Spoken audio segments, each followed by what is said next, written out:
Hello and welcome to the dating game with myself, Troy Francis. We've got a very, very special show tonight because we're going to be discussing all things intimacy. When I say intimacy, what I actually mean is sex. I mean lovemaking or sweet lovemaking. And I've got a very, very special guest who is joining me today. So without further ado, I'm going to bring him in now. He's a good friend of mine. We've known each other for a while. We've worked together for a while on various different projects. Thibaut, Mr. T, Bonaparte, one of the world's leading experts in the gentle art of lovemaking, or the not so gentle art of lovemaking. But maybe you want to, introduce yourself, say a few words, tell the guys a little bit about you, and then we'll take it from there. Thank you for your invitation. Thank you for me being there. Like it's a blessing to be able to talk about the certain art of fucking, the subtle art of not giving a fuck, but it's the subtle art of making love. Indeed. So yeah, my name is Thibaut. I'm a sex coach, a weird French sex coach. And it's so true. Just to say French, they say, of course you're a sex coach. It's just about that. So I've been helping men for so many years. Yeah. How long have you been doing it for?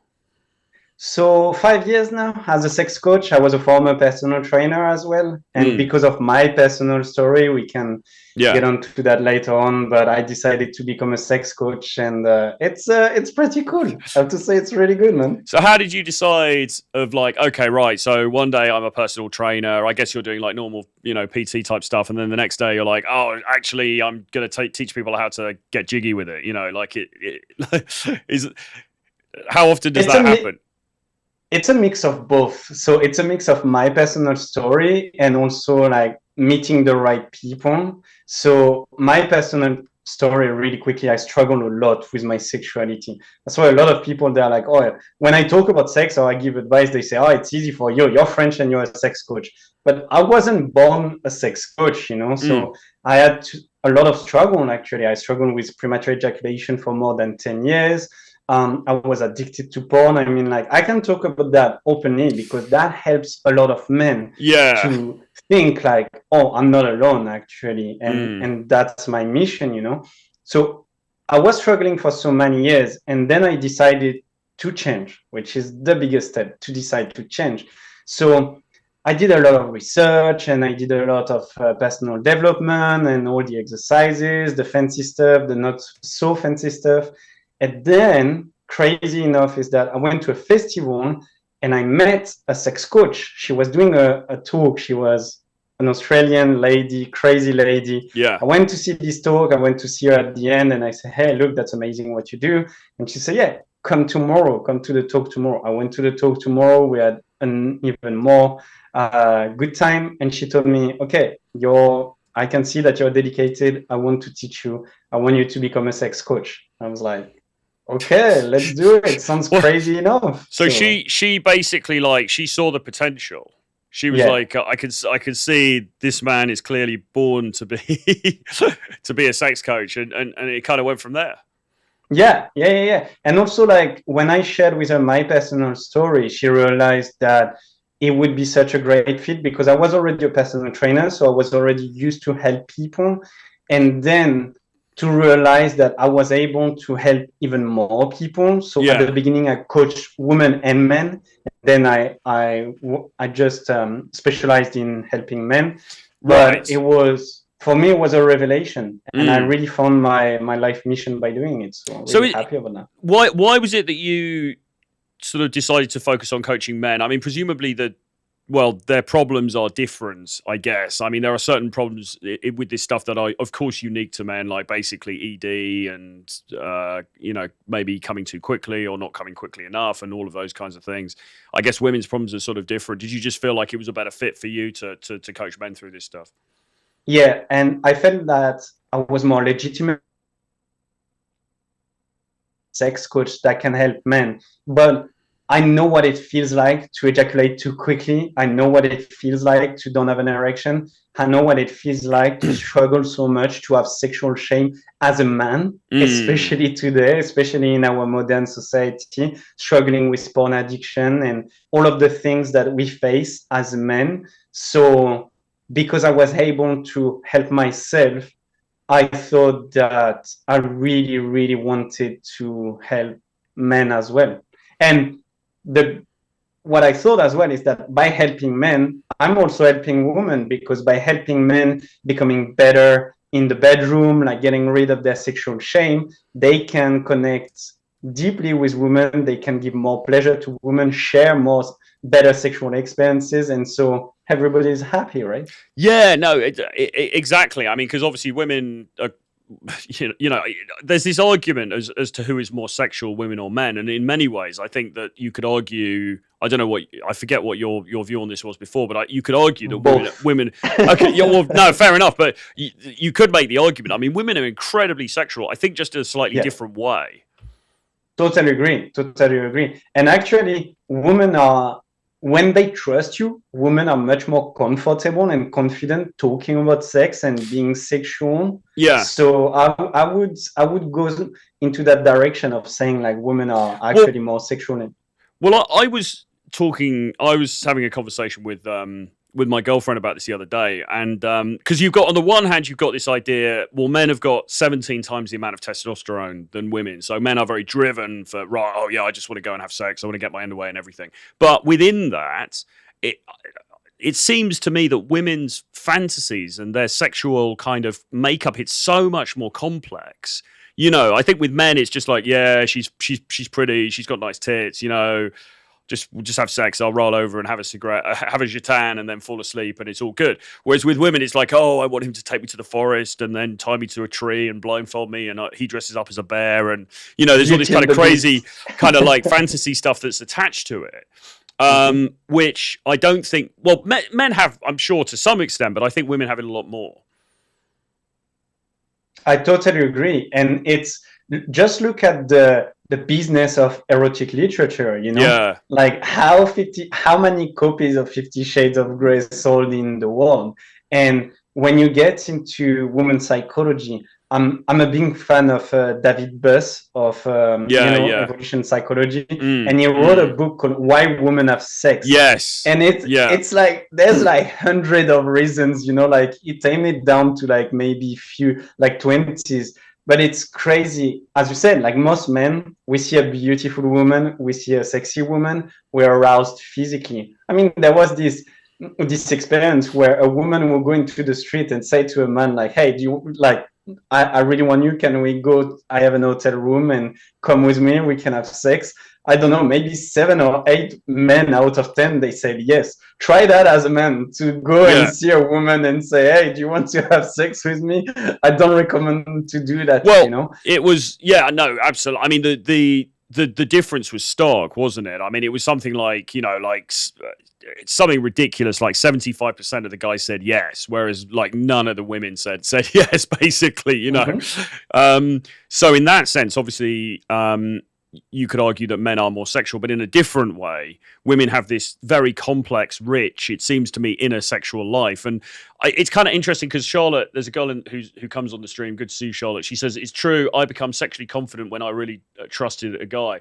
So I guess, just as an aside, that makes the argument for why actually sex within a relationship, or at least you guys are kind of seeing each other on a fairly regular basis, where it gets better as opposed to one night stands, and guys, and I've probably been guilty of promoting this idea in the past, I'll just rack up your numbers and, blah, blah, blah. And first time sex, of course, can be exciting and it can be fun and whatever, but you're not really, until you really know the person, you're not really going to be getting it onto a deeper level. So I agree and I disagree, because there is a level at the beginning when you discover your sexuality and you're not confident or comfortable about your sexuality. I agree that it takes time to build trust and to build intimacy and then sexual chemistry. But once you become confident about yourself, once you learn how to open up, how to talk about sex, how to be a gentleman inside and outside the bedroom, then I do believe that you can have this very deep connection, even just for a one-night stand. Why? Because you're able to filter and to meet women that really match your energy. As you said, most women are very sexual, but they need a very like confident and sexual man that can Well, make them feel, oh my God, I feel so good, I'm ready to open up with him. yeah, well, no, it's interesting you say that, and it almost taking a step back here, because obviously, as somebody who's taught men how to, to do game or to attract women or whatever, and I mean, as you know, because you've worked with me and James for a long time, I mean, one of the key things that we're always saying is you've got to bring that sexual element into it early on in the almost from as soon as you meet. There's got to be that male to female polarity. You've got to bring that sexual energy into the interaction, even if it's on a very subtle level. And it seems to me, if we just talk a little bit about like the current dating scene, I was reading an article in the Times earlier. I'm not going to bring it up because of the technology, but and I only have one photograph from it anyway. But it was basically one of those articles. It was a dude who was 30. He's saying, I'm trying to date. I'm finding it really hard to meet people. I'm only getting a few matches on the dating apps and blah blah blah. And I read his whole story, and he wasn't, one of those. It wasn't one of those incel type things of hating women or anything like that, but he was just saying, look, it's really tough out there, basically. And then he showed some of the pictures from his dating app, and, with all due respect to him, he looked a bit sort of, a little bit kind of soy, is I think is the word we often use, not particularly, there wasn't much going on there. There was no bad boy energy. There was nothing particularly mysterious. There was nothing particularly, you could see from those pictures that all it was signaling was, I'm a nice guy. I like animals. I go and visit my mum once a week and all of that kind of stuff, which is all great, which is all fine, but it's not really setting her world on fire. So there's a couple of strands out of that. Firstly, would you agree that the current dating marketplace is difficult for men? But secondly, is it something to do with the more confidence you've got in being a sexual persona, the better it's going to get for you? So really good question. I don't believe that the dating market is more difficult. I think that men forgot to be men, that men forgot to be masculine, that men forgot to bring this sexual energy. This is something that is like, let's go back to this man that you said. Yeah. I haven't seen his picture, but I'm pretty sure that if you would ask him, would you make love with yourself? Like, would you be confident saying that, oh, that's a very sexy man, that's a very confident sexual man? He wouldn't say yes. So if you can't look at yourself in the mirror and say, I'm the shit, excuse my French. Well, I feel really good. I feel good in my body. I feel good in my own skin. I can make love to all the women that I want. Yeah. Then you're not going to be able to bring that energy. And women, they crave that. Most feminine women, they crave a masculine, confident man who can make them feel feminine. Yeah, I agree. Well, look, I've just actually texted you the pictures, which is of no help to the audience whatsoever. But for the purposes of the conversation, maybe just have a quick look, and you can maybe see what I mean. Sure. If you just have a look at this. So yeah, exactly. Like that's definitely, and it doesn't mean that it's genetics. A lot, as you said, a lot of incels, they would say, oh, I'm not this Chad 10 on 10, so it's screwed for me. But no, actually, you can get better. Like, I was a fat kid. I had a lot of spots on my face, but then I started to train and I started to eat better and I improved myself. Well, the thing with this guy, and I actually posted something on X about this today, and I mean this article was, anyway, it was in the newspaper, so I wasn't breaking any like anonymity here or anything, but I stuck it up and I said, look at this, and I mean people were saying, look, the reality is it's not like he's a bad looking guy, it's not like he's an ugly man or anything like that at all. It's not that. It's just that the poses, the kind of stuff that he's wearing, it's all very kind of weak. It's all kind of very. And there's nothing there that's really going to set a woman's pulses racing, because if you think about that, the way he's presenting him there, compared to the sort of the Christian Grey archetype, let's say, or the younger Johnny Depp archetype or whatever, right? There's a stark difference, isn't there? And I think partly, yes, you could say, okay, well, maybe he needs a style makeover and blah, blah, blah, and a different haircut. That's one thing. But I think where it starts from is what you're talking about, which is masculinity and being, am I a masculine guy, but also am I confident sexually? And also it starts with, are you comfortable talking about sex? Are you comfortable talking about the things that you enjoy? Talking also about the things that you don't like in the bedroom. That's why I always always say to men, the first thing to do is actually to make a list of the things that you like and the things that you don't like, because it's important for you to be clear about what you enjoy, what you don't like, to be able to share it with your partners, maybe for a one night stand or for a longer term relationship. So that's an interesting one, because is that always the case, or do you think, because isn't there a sense that the guy needs to be very confident and very dominant, and so therefore he should just know what he's doing, and so he's not really asking her, it's more like, right, we're going to do this, we're going to do this position, and I'm going to position you like this, and I'm just going to get to it? Or do you think actually, even on, let's say it's a one night stand, or they're not really in a committed thing yet, do you think it's all right for him to sort of like a bit of dialogue to take place? I do believe that communication is key for great sex, and even for a one night stand. Now, when I say communication, it can be non-verbal communication. I've seen people just like in a club, I will always remember that, two people just coming like a magnet. They never talked. They danced for 2 minutes, and then they were making out, and then the guy took the girls home. And for me, that was like a punch in the face.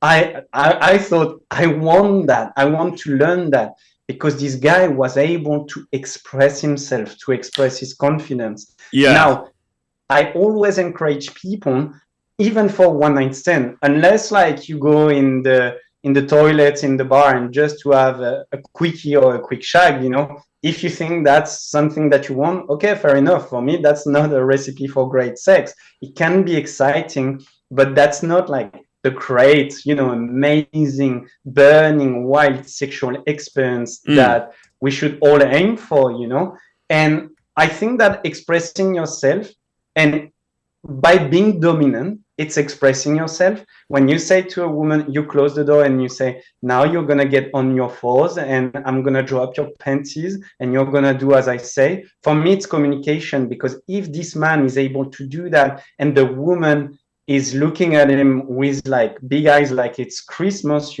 that means that he's done the job of communicating well, that is very masculine, very dominant, and he knows that the woman he is with is submissive and will play with him. Now, on the contrary, if you're a man who prefer other things, you can be submissive, you can be into feet, you can be into whatever. There's no judgment here, but it's very important to address that and to talk about it so that you get your needs fulfilled. Well, yeah, no, absolutely. And look, I mean, I agree. Obviously, some guys, they might prefer the submissive thing, and there are women out there who obviously like that, and that's fine. I think generally speaking across the board, though it does seem that most women, they're looking for a guy who's going to be somewhat more dominant, both in terms of general life, but also in the bedroom as well. And I suppose a big problem with that, and we've talked about this before, is the chicken and egg situation, isn't it? Whereby if you're a guy and you haven't got a lot of sexual experience, or you haven't got any sexual experience, then how do you bring that energy before you, in your first sexual encounter? Then do you fake it till you make it, or do you?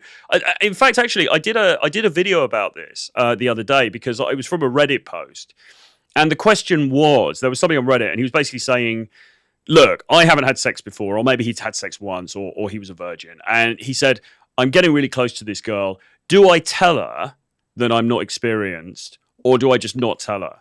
So what would your answer to that be? What would you advise him to do? Really good question, because I had a client actually who was in this situation. And what I would advise is actually to talk about it. Really? Okay. So let me me get back. Say it if you feel uncomfortable. I always think that it's the best to cut it out if you feel uncomfortable. If you always ejaculate too quickly, cut it out. Why? Because if you don't talk about it before, then you're most likely going to disappoint your partner. And it's kind of the same. If it's your first time and you feel that you're not equipped to give a pleasure, it's always best to talk about it. think about it in reverse. If you're with a woman and she's a virgin, you would prefer that she tells you she's a virgin, because like that, you know that you're going to take your time and you're maybe going to act differently. Now, the worst thing for a woman is to have this cocky, like showing off. And then in the bedroom is like a virgin or almost a virgin, like that's the worst. Women, from all the women I've talked to and the men who were with women as well, they always had a great experience when they were able to say, hey, listen, I don't have a lot of experience, but I want to give you a lot of pleasure. It's always talking about, like, think about, you want to give pleasure. If you have sex, it's because you want to share pleasure. So if you talk about that, again, we're talking about someone who is inexperienced, saying like, hey, look, I don't have a lot of experience, but I really want to give you a lot of pleasure. Like my client, for example, it was his first time. The woman at the end, she said, there's no way it's your first time because you were so smooth. You were taking your time. You gave me so much pleasure. There's no way it was your first time. But it was, because he was able to express himself and to take his time. I will never say that enough. Take your fucking time. Slow the fuck down, especially at the beginning, because you take enough time to know the person, know what she wants, know what she doesn't want, and then to play with. If you don't have a lot of experience, it's not gonna be like, you're not gonna rock a world like a porn star. Just be aware of that. But she can have a great experience with you.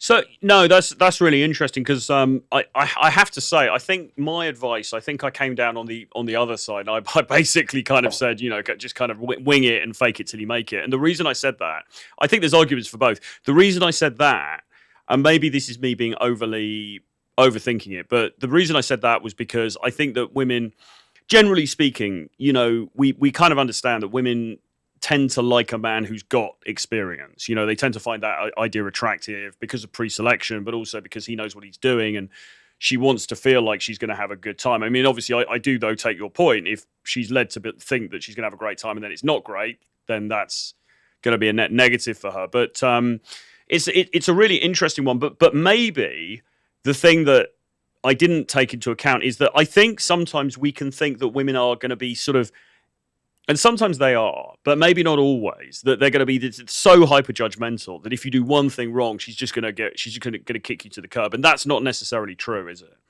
Troy, like, be honest with me and all the people watching. How many times have you been with very judgmental women that were judging you on your sexual performances? Not very many, to be honest. I can't really think of it, to be honest.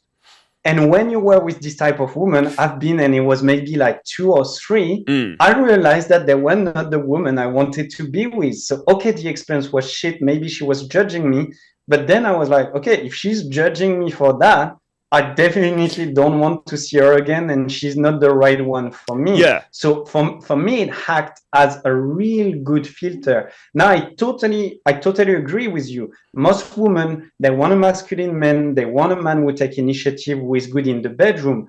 But when you don't have experiences, and maybe it's your first or your second time, I do believe that by telling the woman and asking her what she likes, you will develop much more experience in this first or second experience, rather than hiding and trying to do things that you've seen in porn, or that your friend told you, like, oh, do the alphabet when you lick her pussy. No, like, ask the woman. She will tell you what she enjoys. And if you do it great, she will tell you that you're an amazing lover. Well, yeah, I think that's true, because obviously, she's there. Yes, of course, she wants to have a great sexual experience, because who doesn't? But equally, she's there because she likes you, she's attracted to you, and she wants to be intimate with you. So, I think that you're right. I mean, most women are just gonna accept it on its own terms, and it's like, I think sometimes this is one of the dangers of, when you get so wrapped up into the whole red pill content and that way of looking at things, we tend to start to see things as being this very like, oh, if you don't give her multiple orgasms on day one, she's gonna block you, and if you don't have 5 Lamborghinis, she's not gonna look at you and everything. And it's all very kind of exaggerated versions of reality, isn't it? look, you said it. Like, how many women do you know that were saying, "Oh, if you don't have 5 Lamborghinis, I'm not gonna have sex with you"? Well, And I mean, again, if you I've only got four, you so are four, you only have four. so I'd be out the game. But Unfortunately. look, like to come back to the chicken or the egg. Now, I think you will agree with me. It's very, very important. It's crucial that, especially for men who don't have a lot of experience, to learn how to be more experienced in the bedroom. Get a coach, read books, watch courses on how to give pleasure to women because it exists. And I'm pretty sure that most of the men watching now, they didn't have a masculine figure. They didn't have a father or an uncle telling them, hey, you should do this, you should do that, you should take your time. Like, you can learn how to give and share with women multiple orgasm. But in this society, in this modern society, nobody told you that when you were a kid. So that's why also it's very important that you take your sexual education in charge. And that's why also, like, there is so many coaches like me helping men. It's because we realize that today men are left alone, especially young men. They are left alone and there's no masculine figure. Yeah. I was talking to a client this morning and he told me, like, my father was a beta male. I can't tell you how many men I've talked with and they told me, well, my father was a wimp, he was a simp, he was a beta male. Yeah, well, I mean, yeah, and certainly, I mean, I would hesitate to call my dad that, but I think there were elements of that, and also certainly never talked about sex. I mean, so where do you learn about sex from? And I come from, because I'm incredibly old now. I come from a generation before, so we didn't even have James Dean videos to learn sex skills from. You're lucky. Well, incidentally, what's your official party line on porn? Because is it a force for? Well, obviously, generally it's a force for bad because guys, develop a problem and stuff. But from a purely, is there something to learn from it, or would you say that's a very bad way of learning sex skills? So it's a really good question. I would say if I had to put a number, I would say it's 95% bad. But if you are strong enough, if you are disciplined enough to say, I will only watch porn to educate myself, I will keep my hands out of my pocket, that can be a good tool. Because, for example, if you want to learn the art of cunnilingus, oral sex, where are you going to learn that? A lot of people can tell you, oh, you can do this and you can do that. But if you don't have the visual, it's going to be very tricky for you to learn about it. So that's why also there is some sex educational courses that are made for that. So I believe that porn can be a tool, but of course, especially nowadays, especially how free and easy it is to consume. And I'm from the generation, look, I've been addicted of porn for so many years, and it was so difficult to get rid of it because when you start to see that at 13, your brain is like, oh my God, that's the shit. I want that every day. And it's like every day you consume more and more and more. So it's very difficult to get away from that. But again, if you're very disciplined and you want to learn special practices and special tools, it can be good if you keep your hands out of your. Well, because Tiffany Fox, who the former actress, adult actress that I used to I worked with last year, and we did that course together. I mean, she was kind of obviously she'd worked in the industry. She wasn't sort of wholly pro corn. We should maybe say corn actually, because YouTube doesn't like the word very much. But she wasn't like wholly like saying, "Oh, this is a brilliant thing." She was actually trying to discourage women to get into it and saying it can be very damaging. And of course, it could be. She acknowledged it can also be damaging for men when they get a dependency on it. But she did also kind of say, "Look, there are some things that you can learn. There are some things you can pick up," and I think that's kind of true. But I would agree with you. I mean, ultimately, it's better to go to somebody like you. It's better to go to a coach or a therapist who could teach you, properly what you're meant to be doing. Because obviously, there's this like problematic side to corn as well. Charlotte, the Night Star Werewolf, says, "You old never, lol lol lol." She likes the older guy. She likes the little. She likes the little wink. The little wrinkles. The little The little crow's feet, definitely. That's sexy. Exactly, definitely. All this daddy, she likes the daddy thing. Definitely. So we've got a few questions here, so we can go through. Well, the first one's quite a big one, actually, because he wants to talk about sexual shame. What exactly is sexual shame? Can you give some examples? So for me, sexual shame is when you can't express yourself verbally and non-verbally, and when you don't accept your own sexuality and you are not proud of your sexuality. Right. That can be due to traumas, that can be due to a lack of sexual education. But a perfect example of sexual shame is you're not able to talk about sex. You're not able to talk about sex with your friends. You're not able to talk about sex with women. You're not able to talk about sex with an intimate partner. That can be a sign of sexual shame. Sexual shame can also be, for women specifically, it can be not wanting to make love with the lights on. And some more and more men struggle with that because of body dysmorphia, you know, like they are scared. Oh, is my genitals big enough, you know, like do I have bigger arms, like because I saw in Discord movie that I had to have an 8-pack and to be like 7 feet, you know. So this can create a lot of bad comparison when you only think like, oh, women, they only want this Chad 7 feet, you know. So sexual shame is, again, not being able to be comfortable with your own sexuality and not being able to express your sexuality with others. That's a really interesting definition of it, because I have to admit, when I first heard this term being used, I'd heard you using it and James using it. It kind of made me think about like Catholic guilt, you know. It kind of made me think almost like religious guilt. Oh, I'm sorry, I find shame, but the way that you're explaining it, it's a lot broader than that. It's more, and actually, for me, I guess I did suffer from it, because one of the biggest revelations for me in this whole game and dating thing was that not only is it okay to be sexual when you're interacting with a woman you're interested in, but it actually improves your chances of something happening with that woman. Because, and I think the reason for that was partly cultural, you know, like the British sort of, you know, a little bit of I know we've changed now, but, you know, a little bit of the old British, you know, you don't talk about that stuff and the Victorian like era. Yeah. And when I was born and my, you know, my upbringing as well.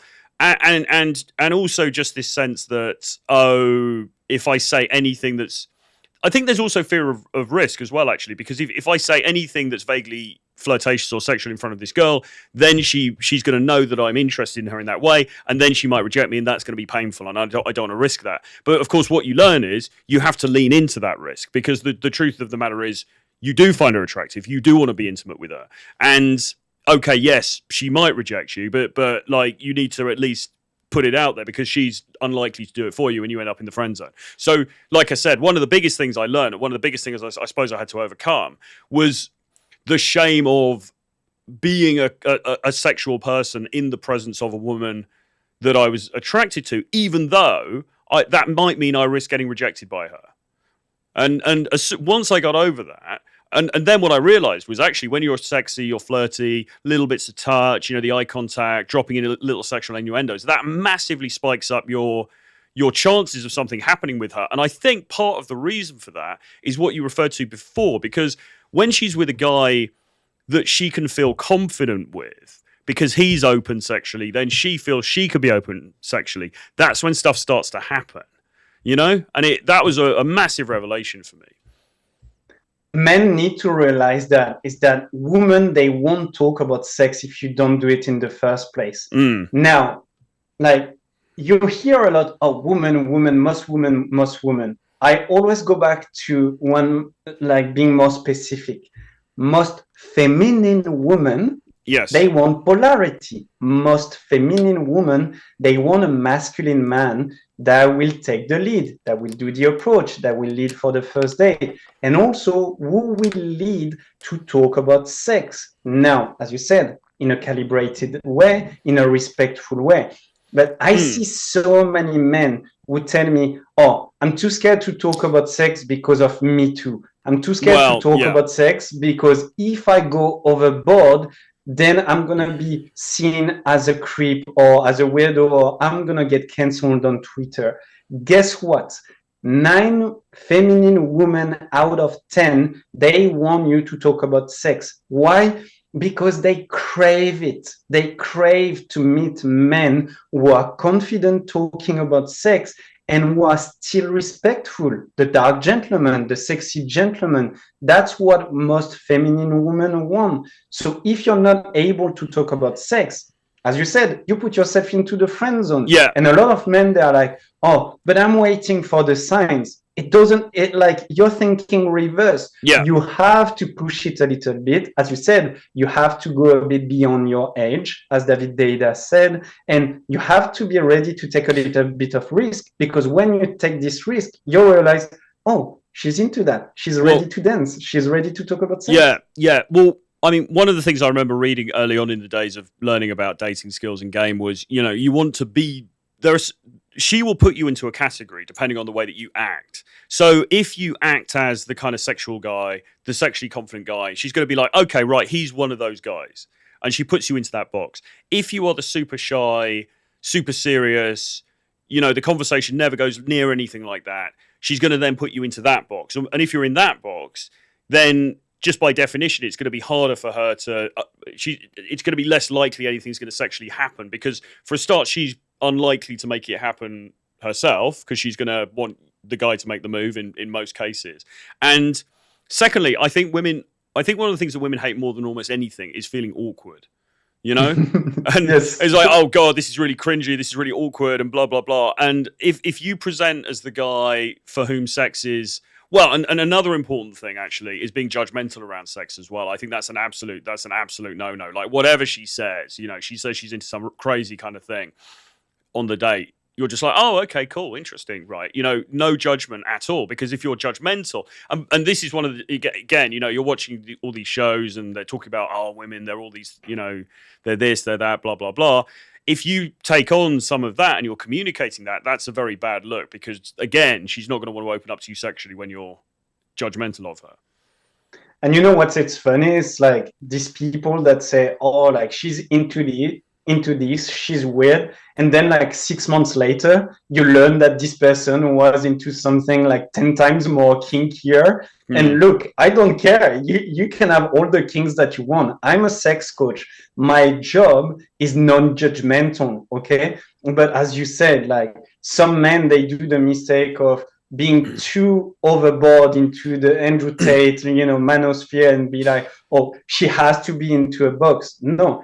If you want to have great sex with a woman, you need to be able to connect with her, and you need to be open as well. And especially for young men who are maybe struggling with women who don't have a lot of experience, being open, as you said, oh, you're into that, interesting. That's maybe not the thing that you're into, but it doesn't mean that you have to judge her or to put her like below, you know, just accept it. If she's really into something that you don't like, just say it. Oh, actually, I'm not into that. You know what? Like, it's okay. I wish you a great life. But this is also your filter. Well, that's why we come back to the what you like and what you don't like. I think it's very important to know what you like and you don't like, because it's much easier for you to filter the woman you can play with. Yeah, I mean, a while ago, a young lady offered to give me a golden shower, and she was like, listen, you know, these other guys, you know, they really liked it. And I was like, yeah, it's just, you know, it's not really my thing, but you know, good for you. And I mean, that's fine. You know, you can negotiate. I mean, you can decide. You can decide between the two of you. Yeah. You can decide between the two of you what you want to do or what you don't want to do. But I think that the key point is being completely presenting as somebody who is completely non-judgmental about sex, and that actually includes, because people often also in this space, they'll talk a lot about body count and how many previous lovers she's had and all that kind of thing. Now, look, I mean, okay, if you want to get married and you're looking for you're looking for the future mother of your kids, I can understand how perhaps that may come into consideration. But if you're looking for something less than that, if you're just looking for a fun time or you're looking for something casual, then and you're attracted to this woman, I mean, for a start, I would not recommend people talking a lot about former lovers and things on dates anyway. It's not a good look. I wouldn't be leaning into that form of conversation anyway. But if she does happen to bring something up and you're a bit like shit, you certainly, but you still find her attractive. You don't want to be judgmental of that shit. It's just like, oh, cool, yeah, whatever, cool.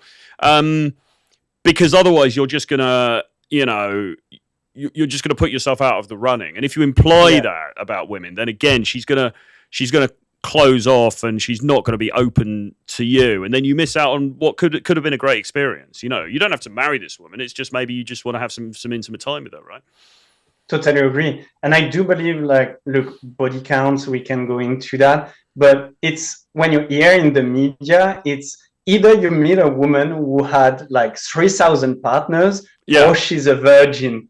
Most feminine women, they're actually in the middle, they didn't have like crazy thousands of men, but they're also not virgin. They were able to have some sexual experiences.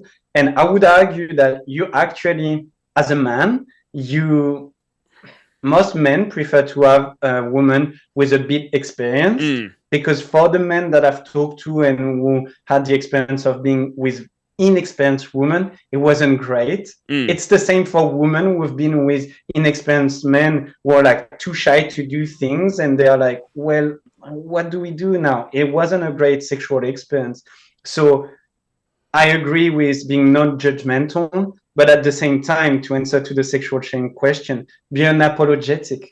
If you enjoy something, be proud of it and express it, because if you're hiding what you like, you will never be able to have a great sexual experience. Yeah, I mean, I do agree. Although, I mean, say,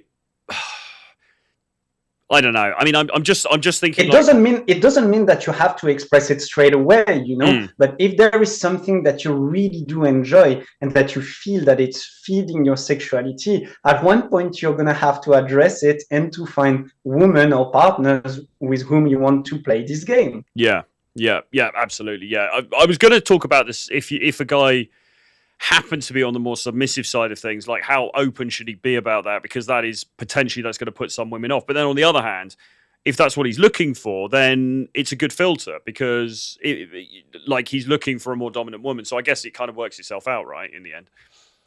I don't know if you know who James Sexton is, the divorce lawyer. He was talking about that actually, like in 20 years, people being married 20 years, and all of a sudden the guy is like, well, I'm into feet, and the woman is asking for divorce, So for me, it's much better if you think that it's really at the core of your being, of your identity, and that you can't live without that, it's better to express it straight away. And if your partner is not ready to fulfill your desires, then find someone on the side. Find a professional that is able to do it, and then you can have a functional life and a functional marriage with a normal woman. Oh, so you'd actually potentially like a little bit of pay for play on the side if you want to go and see a dominatrix or something. Is that what you mean? Look, at the end of the day, if your woman is not ready to do it, and you crave that, what do you prefer? Do you prefer to stay away from that and be ashamed for the rest of your life, or to actually like enjoy that from time to time? It's like a cake, man. Look, we're training together. It's not like you're gonna eat the cake every single day, but if you go and eat the cake like once in a while, feels good, right? And you can continue to train and to have a healthy life. Indeed. So, there's another question. So Marta, Marta, I think he's called. He's saying this, and this was earlier on, and I think this is in regard to, I was saying that men are more sexually in one way, but women are more sexually in a different way. He's getting into the nuances here a little bit, but he says, what does it mean to be sexual? Definitions matter here. How do you measure such things? I mean, my answer to that was really kind of what we said, which was, I think men are sexual.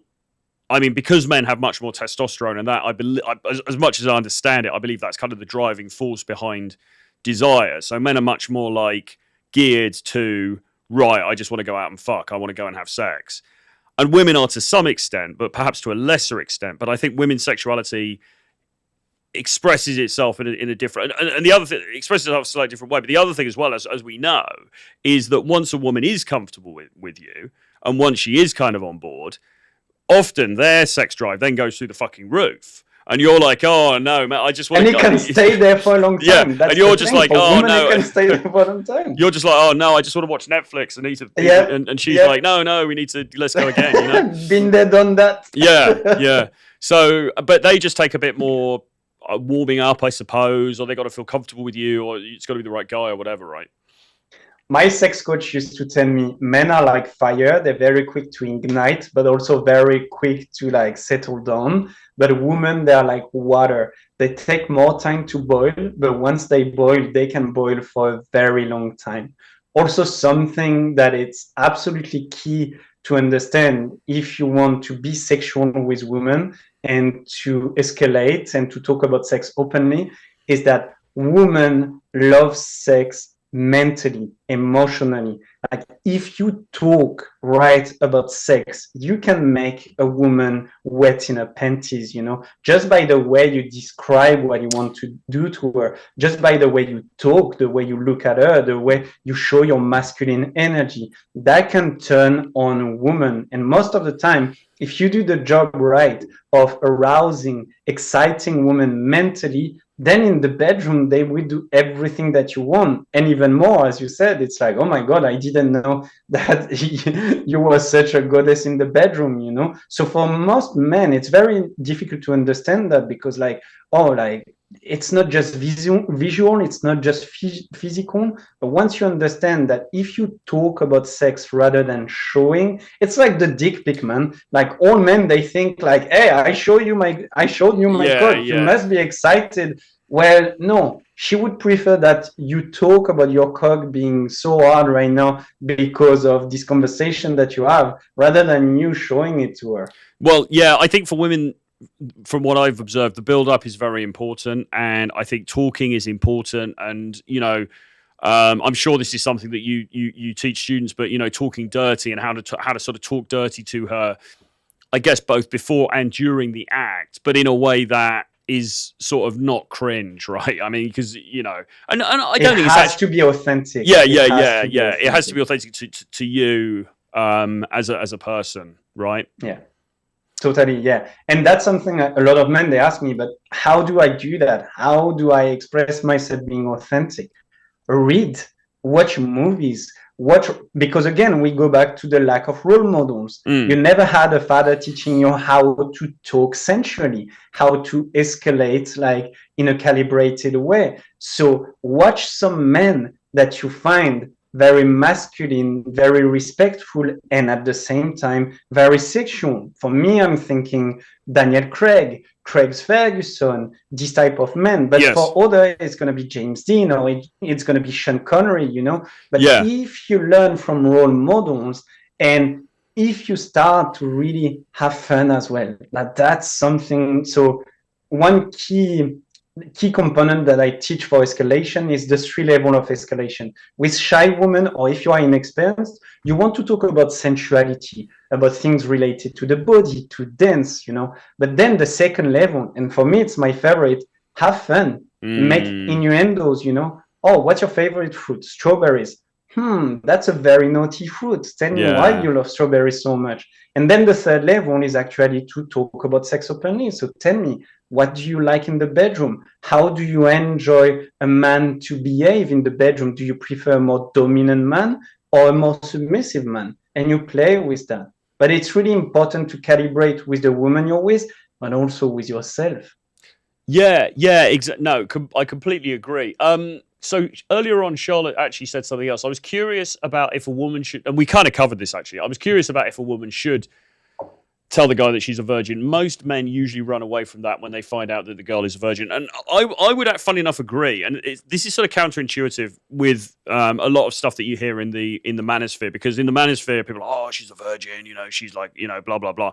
I think the reality actually is what you said, which is like, firstly, I think... I think guys want women with a bit of experience, just maybe not you know, the extremes, but I think they want a bit of experience. But and also as well, I think, you know, there are some men who are just not going to give a shit. But I think equally there are other men who are going to think, well, okay, if I'm going to be her first, I don't genuinely have really serious intentions with this woman. I'm going to do this. I'm not really the right dude for her, you know, to be the first and maybe taking almost like an ethical stance on it. So that can get in the way as well. So I don't know. It's an interesting one, isn't it? Because it's counterintuitive, right? Because most guys will be like, no, or they seem to think that they want a virgin, but I'm not sure in real life that's true. Actually, yeah, most I would say immature men are scared of being with a virgin woman. Now, to answer to Charlotte, I think, or for all the women who are virgins, we go back to men being real men like having experience, even if they are inexperienced, but they've learned.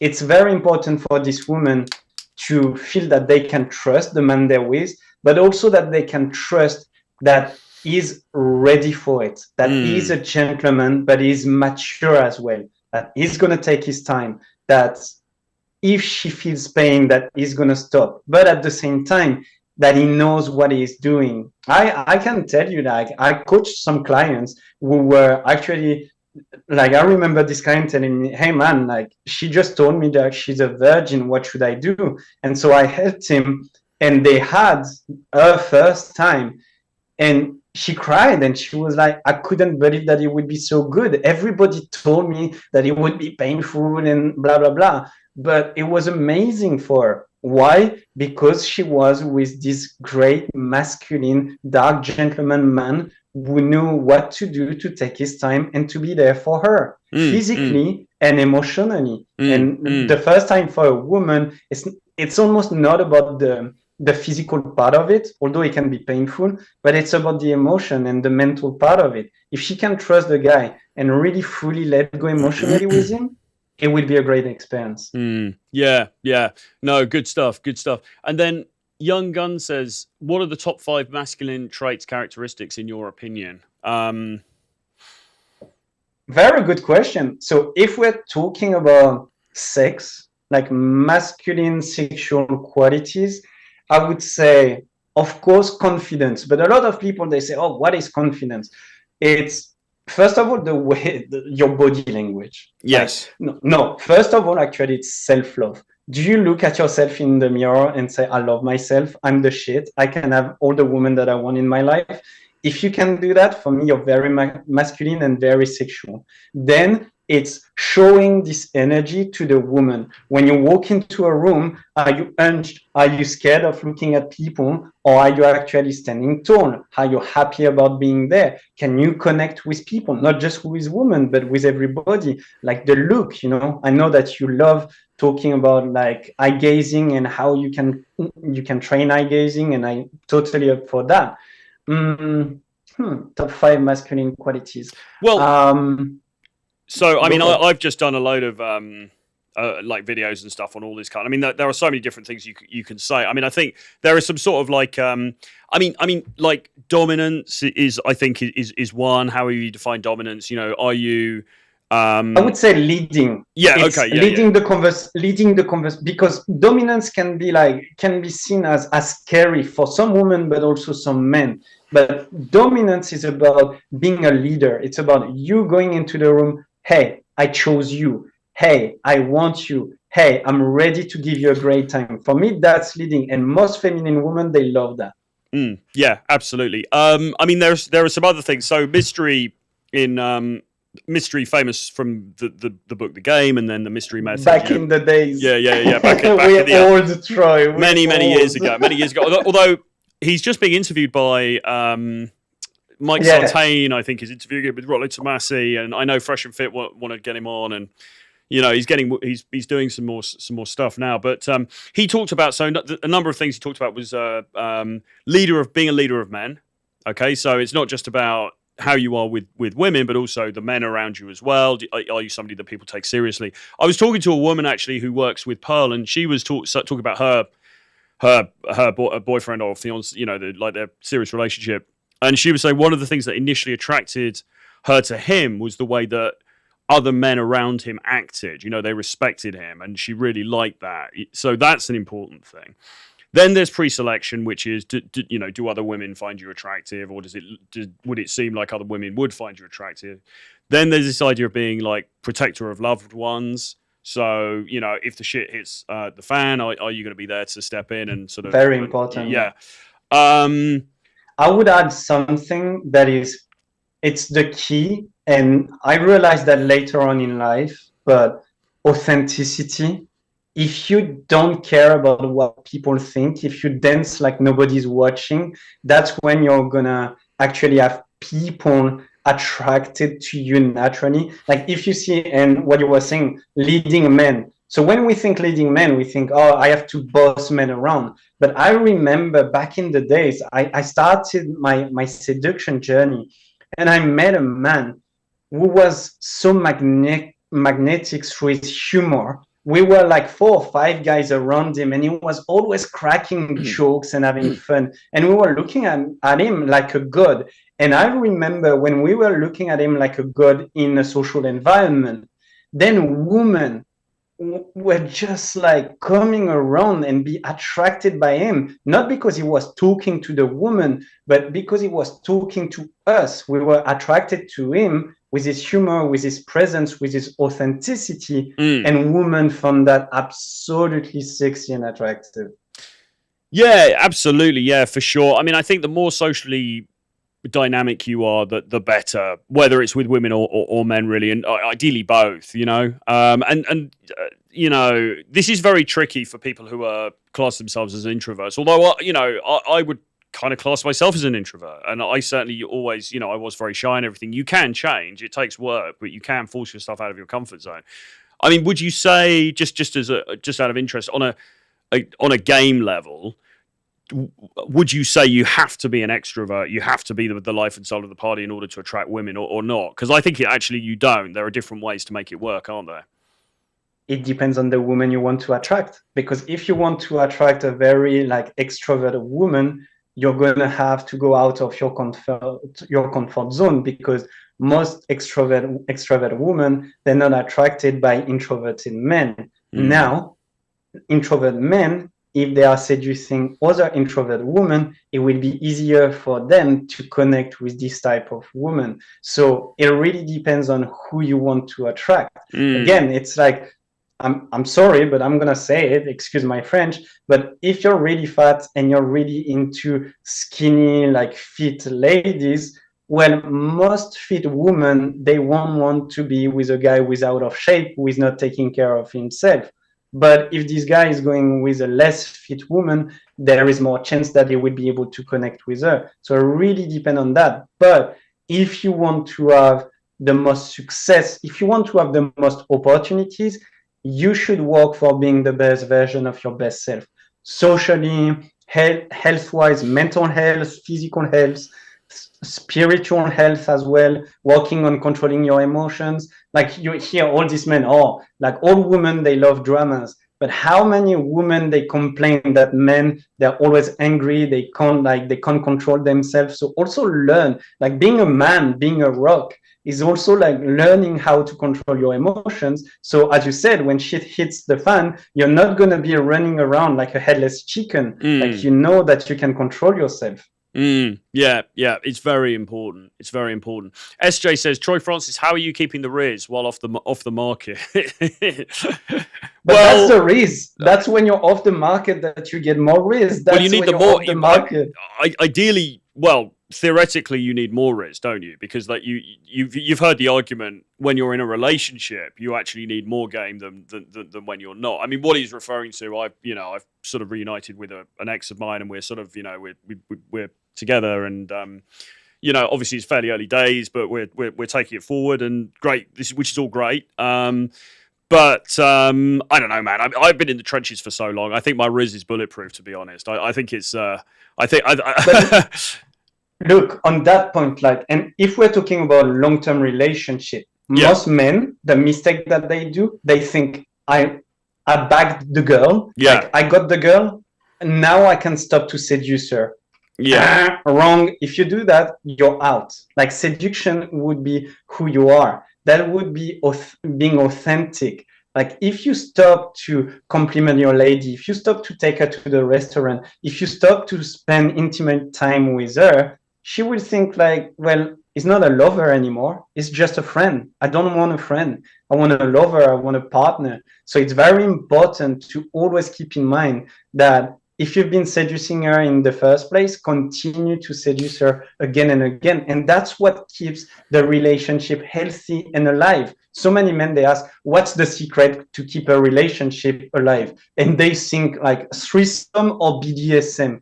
Guess what, brother? If you do that like once a year and you don't seduce your partner on a daily basis, she's not going to care. So what would how would seducing her on a daily basis look? I mean, what kind of things are you like, I think dropping in little unexpected things can be helpful.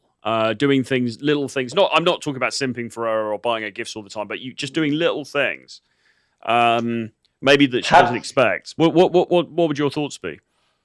Happiness equals surprises minus expectation. You want to surprise her because at the beginning when you met her, you were surprising her, taking her on a date where she didn't know where to go, or you bought her some flowers, and again, as you said, it's not about the gift, just a simple kiss in the neck, like kissing her in a different way than you were used to. Physical touch, like so many men, they get into a relationship and after 3 weeks, they start to touch their woman, like continue, grab her ass, make her feel very sexy, make her feel feminine, like wake up in the morning and go and grab some panties that you would love for her to wear and say, you're gonna wear that for me today and we're gonna wait tonight to really have fun. Like if you do that, that will make her feel so feminine, so desired. Like as you said, surprise her by making her feel desired. Also that being a provider, like saying, hey, I take you to the restaurant tonight, I pay for the bill, or surprising her. It doesn't have to be a crazy restaurant. Maybe you can take her to the seaside, or doing something that is different, reconnecting also with something that she really enjoys. Because if you're in a relationship and you connect deeply, you know what she likes, what she doesn't like. Do less of what she doesn't like, do more of what she likes, and you will keep the relationship happy and healthy. Yeah, absolutely. So look, I guess we should get into some hardcore sex tips now, because people are. This is the bit everyone's been waiting for. That's it, finally. So how do you lay it down? That's in the called bedroom? foreplay. Like we've been talking so far, it was foreplay. Now let's really talk about the juicy stuff. Well, let's get into the juicy stuff. So I mean, where do we even start? Because you've got, I suppose you could almost divide it between. Well, I mean, you just meet somebody. How do you start off? But then, of course, I guess another important thing for people in relationships, or is how do you keep things spicy over the longer term? And that's an interesting thing as well, isn't it? So I don't know what your thoughts are on that. Maybe you could. I don't know how you want to structure this. Maybe you could give us some, like a top 5, top 10 list of like hot things to do with women that you would recommend that guys look into or try or get upskilled on, or maybe we could go that way if you like. Let's talk about the 5 things to do and the 5 things to don't do, actually, not to do, because I think that's as important. So let's start with the thing to not do. Rush things. Like, I think the biggest mistake that men, they do is that they rush for everything. They rush to talk about sex. They rush to go for the first kiss. How many men I've seen like saying, oh, I got rejected 3 times for the first kiss, but I was able to take her home. Yeah, because she doesn't want to kiss you straight away. She wants to take her time and to fit this builder. And the same like during sex. They rush for the pussy. They rush for the clit. Take your time. The second thing is, again, not expressing your desires, not expressing your sexuality. Because if you can't be sexual, she won't be that for you. So you have to express your sexuality. Yes. The third one would be, don't communicate. Most men are too scared to communicate about their needs, their desires, and their boundaries as well. So many men, they get into something that they don't like, but they're like, oh, I'm with a woman and we're having sex, so that's good, but you're not enjoying at all. Yeah. what not to do as well. So the opposite of rushing things, being too slow, like not picking up on signs. How many women they complain? I was showing him that I wanted him, but he didn't take the lead. He was not showing up. So really, like at some point, you're gonna have to say, "Hey, I want you. Let's play," you know. And so 5 things that you can do: foreplays, more foreplays, more foreplays. Like if you do foreplays, if you take your time, women, they take time to build up. So if you take your time during foreplays, the sex will be crazier. So how long? I mean, could you put a number on it? Like how long, on average, do you think a foreplay should? I mean, you could argue the foreplays all day because maybe you're building up to blah blah blah. But I mean, in a session, would you say, you guys are on the sofa, you start making out, blah blah blah? Would you say a certain amount of time before you actually get down to even trying to have sex, or? So if we talk about physical foreplay, I would say personally at least half an hour. 30 minutes is already a good time. Like most men, they take 5 to 10 minutes. So if you just take 15 minutes, you're already above 50%. So yeah, because it's like that very perfunctory thing, isn't it? All right, I'll just like, right, can we get on with it now? And exactly. But something that I always ask my clients or the men I talk to, what's your favorite body part? And they tell me, oh, I love boobs, for example. And I'm like, okay, during foreplays, how long do you take on enjoying, like touching her boobs, caressing her boobs, maybe kissing her boobs? And they're like, I don't know, maybe 2-3 minutes. And I'm like, hey, man, like you really enjoy these body parts and you're just rushing. So take your time. Like this woman, she really enjoy when she can feel the pleasure that you're taking as well. So taking half an hour, you can go to an hour, up to 2 hours. I mean, some of the best sexual experience that I had in my life, we didn't have penetration.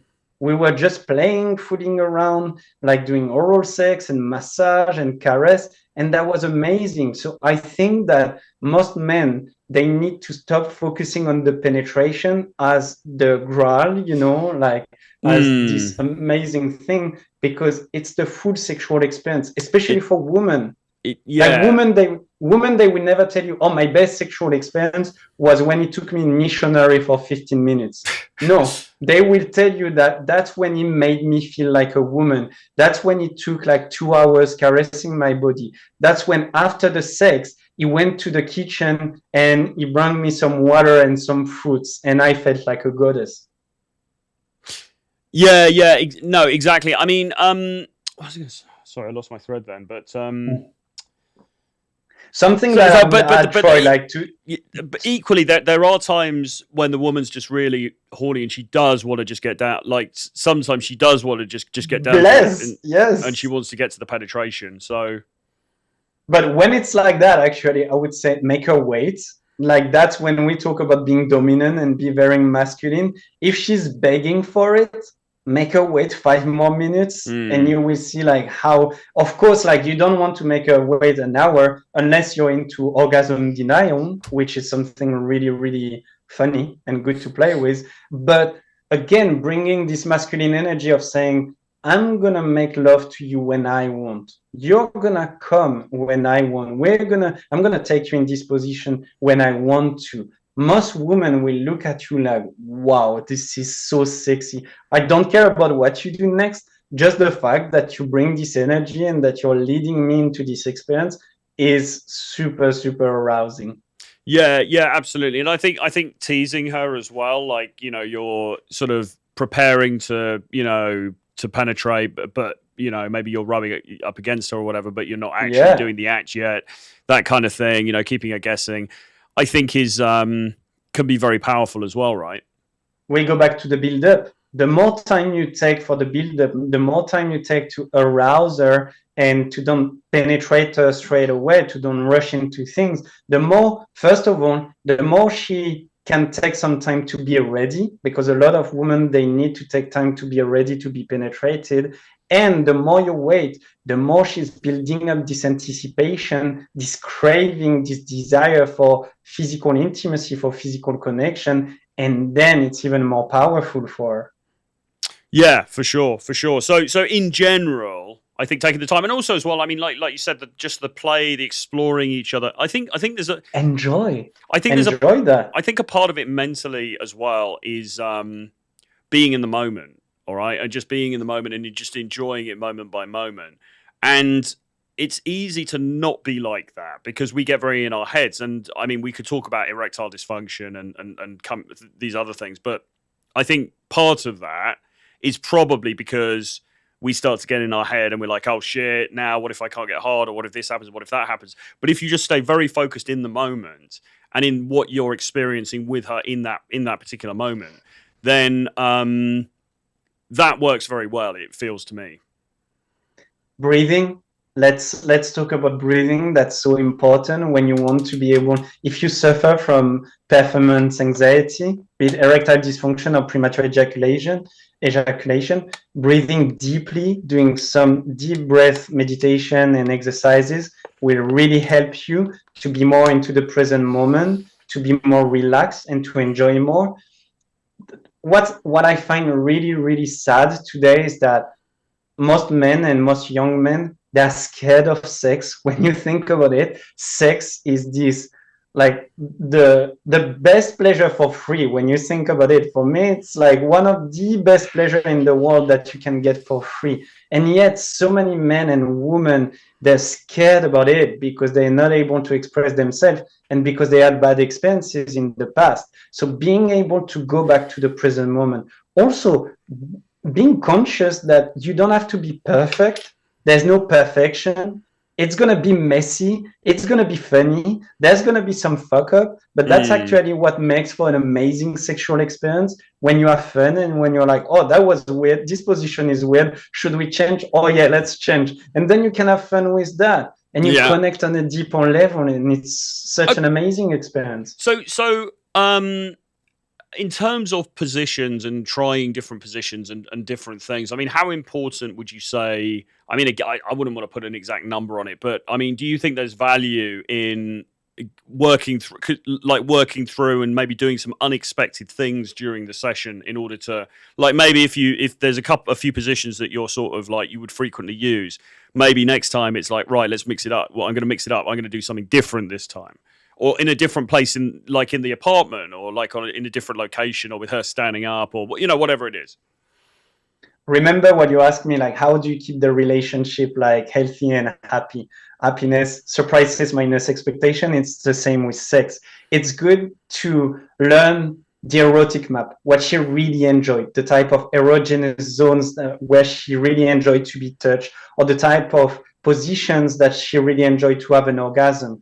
Once you have that, play with other things. You can play with, okay, even took that for our live, So you can play with restrainers, you can play with food, you can play with so many things. Once you know the basics, I would say 3 to 4 positions when your partner, she really enjoy and she get a lot of pleasure. Then, as you said, play with other things, different situation, different scenarios, and different positions as well, and discover it. I think most people, they forget about being kids. When you were a kid, you had this mindset of, oh, I've never done that, that sounds exciting, I want to play. And now we are like, oh, I've never done that, I'm so scared, I will never try it. You will never know if it's good for you or not. Something as well that I really want to share with everybody: if it doesn't work, it doesn't work. If you try a position and you don't like it, you don't have to do it for the rest of your life. So be aware of that. Like, this is the beauty of sex, is that you can try new things, keep the good, leave the bad. As simple as that. And is there also this thing about because I think as the guy, I think there can often feel like there's a lot of pressure on you as the man, because firstly, we're meant to be the man and we're meant to be the leader and the dominant one, and the one who kind of knows is in most setups. I mean, yes, putting aside the submissive example. And so if you try something, if you attempt a position and then it just doesn't go very well, or something goes wrong or whatever, then you can feel your ego, like you can feel bad about that then, because, oh, I'm not this super Chad, kind of porn star type guy that maybe she's wanting. But is that a lot of that kind of that's a damaging way of thinking about it, right? Because you want to you want to give yourself more freedom than that, I suppose. She doesn't care. She doesn't care if you fuck up. She cares if you care that you fuck up. It's like premature ejaculation. If you ejaculate too quickly, but you own it, you're like, oh my God, you were so sexy, I couldn't control myself. She would be like, oh, that's okay, that's cool. But then if you're like, oh my God, I'm so sorry, I don't know what to do, then she's going to be like, who is this guy? Like, wow, hey, man, like, just get a hold of yourself, So I really do feel that, and we go back to being a rock.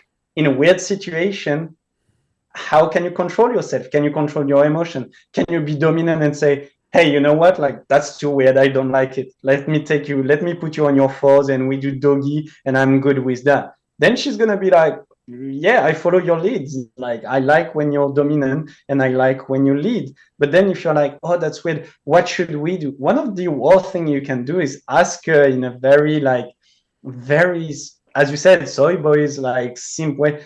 What do you want to do? What should we do? I can't do it. And what's happening right now? It's you're completely distracting the polarity. You're asking her to be the man. You're asking her to bring this masculine energy. And most feminine women, they're like, no, not my job. I don't want to be with you if you're not that guy.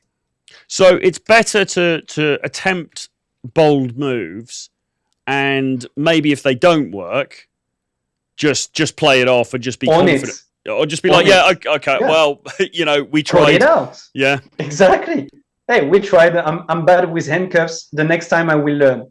Oh, actually, like, I know a sex coach who can give a 2 hours lecture on handcuffs. I will follow that and we can try again. Exactly, which we will be bringing to you very soon, which is the next bit of news. But yeah, so what else is there really? I mean, obviously, because I suppose the advantage of different positions as far as the woman's concerned is that you're hitting the spot, or that there are different spots. Obviously, you've got the outside, the clitoris and so on, and then you've got the G spot inside, and then I think the back wall and everything like that. So you're hitting different spots in slightly different ways as far as the different positions are concerned. Is that right? Is that why it's a value to do? Yeah, this? It's very important also to make sure that you awaken all our erogenous zones. So you talked about the clitoris outside, but the clitoris run also inside with the legs inside, like next to the labias. It's not just one spot. Most men, they want like the magic spot, the magic button. A whole pussy, a whole body is an erogenous zone. I mean, like, some women, they can have an orgasm just by you kissing them on the neck, So every woman are different, but then there is some body parts that if you focus on, the clitoris, the nipples as well, very exciting. Inside the pussy, the G spot, or more the G zone, because it's not just a spot, it's an area. And all the vagina inside is very exciting, arousal. There's a lot of nerves, okay? And so, of course, when you stimulate the nerves, it's more pleasurable. So that's why it's good to switch position, because you can hit different parts of the vagina. But one mistake that most men do is that they switch too quickly. Or the biggest mistake that they do is, let's say you're doggy style and you're like stimulating her and you're really fucking her really, really hard. She's really excited and she's like, oh, I'm about to come. I'm going to come. And then the guy is like, I should switch right now. And boom, it completely kills the mood, because she's not able to fully let go into that position. So one advice that I would say in terms of sexual stimulation, if you really want to give a lot of pleasure and orgasms, if you find something that works, keep doing that. Just keep doing it until she fully let go, until she has the orgasm. And when she wants you to stop, she will tell you. But don't break contact. Also, one of the biggest mistakes is that most men, they give an orgasm to the woman, but then they pull out. No, like, women, they want to feel connected. The orgasm is one of the most intimate sexual experience that she would feel with a man, and she wants connection. Okay. Why do we want to have sex? Why do we make love? it's not just the physical, it's to feel connection. That's right. Okay. So don't just immediately pull out and then switch on the TV and, you know, exactly, and smoke a cigarette because you saw that in a movie. Yeah. No, some really good advice there. I think, I mean, I suppose there's this competing sense of like, on the one hand, okay, I can tell this is working for her. She's into this. I can tell she's into this. But then there's this other competing sense of, okay, but I ought to mix things up and blah blah blah. So your overall advice would be, if it seems to be working for her and she's getting into it, keep doing that for a period of time, right? And then you can mix it up. Like, that's the thing as well. Most women are multi-orgasmic. Most women, they can get a lot of pleasure. So I would always encourage men to focus on sharing a lot of pleasure, and ideally to give one orgasm to the woman even before penetration through clitoral stimulation and through foreplays. And then that's the thing as well, is that most men, they don't realize that if they take the extra time at the beginning to really make sure that their partner, they can really get a lot of pleasure and especially have an orgasm, then they can almost do anything that they want in the bedroom. Because guess what? Your partner is satisfied. A lot of women never had an orgasm in their life. So if you're the first one, well, she's going to think that you're fucking good and you will feel amazing about that. And then you can say, hey, look, like, I want to try this thing. She's like, yeah, you already gave me so much pleasure. We can do what you want, homie. Yeah, for sure. No, fascinating stuff, man. What else was there off the back of that? I suppose a rule of thumb is you want to be trying to get her off before you get off, because the problem is when the guy gets off, as we know, we tend to have this, you know, this energy drop. You're just like, you know, and then, you know, you're done for, well, a period of time afterwards. There's got to be some recovery time. Whereas for her, it really depends. Yeah. Whereas for her, it's not quite the same. Like, her recovery time can be very quick, right? Yeah. And so one thing that I would also encourage men, like, we're going into details, but if you focus on her clitoris and if you give women a lot of pleasure through the clitoris, especially an orgasm, then it can be very sensitive after that. It doesn't mean that she doesn't want to have sex anymore, but that means that she wants you to focus on other body parts. So one thing that I advise is give her a lot of pleasure, maybe through oral sex or caressing her clitoris. And then when she had a lot of pleasure or an orgasm, stay in touch. You know, you can continue to touch her body, you can go back and kiss, and then maybe move to penetration. But play with it and ask her. Like, most men, they try to read in their mind, oh, because she told me to stop when she had an orgasm, that means that she doesn't want sex. She never said that. Okay. So one thing is to not, like, think that, you know, like, if you're not sure, ask her, she will tell you, but in a sexy way, you know. So tell me, are you done for the night, or you think that we can go in for a second round, because your body right now is arousing me a lot. Yes. Yeah, that's a good way of putting it. Any tips on how to? Well, actually, I suppose we covered this. Tips on how to talk in a dirty way or a naughty way, but in a way that is authentic. Deeper voice. I would say, like, making sure that you speak with your Chris Voss used to say, your late night DJ voice. And I like that, you know. It's very sensual, it's very sexy. Also, practicing before. Most men, they rush into very dirty words, but that can be very degrading for some women, because the mistake that most men, they do, for example, they want to call a woman their little bitch, and there's nothing wrong with that. But maybe the woman you're with, she had an ex-partner who used to beat her up and to say, you're such a little bitch. So if you go in the bedroom and you say, hey, you're my little bitch, she's going to go back to this moment and she's going to be, there's no way I'm having sex with you. So also, for me, it's important, and we go into BDSM and domination, submission, about safe words, you know, about communication before. Is there any words that you don't want me to use? Is there a word that you really, really like to be called if I talk dirty to you? That's a great question to ask. And she will tell you, oh, actually, there is this. And what if I call you this word? Actually, that feels nice. And then you can play with it.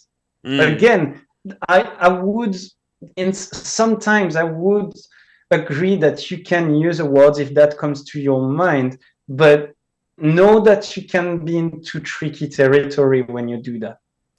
Yeah, it's always a bit risky, especially with somebody if you're new with her because you don't really know.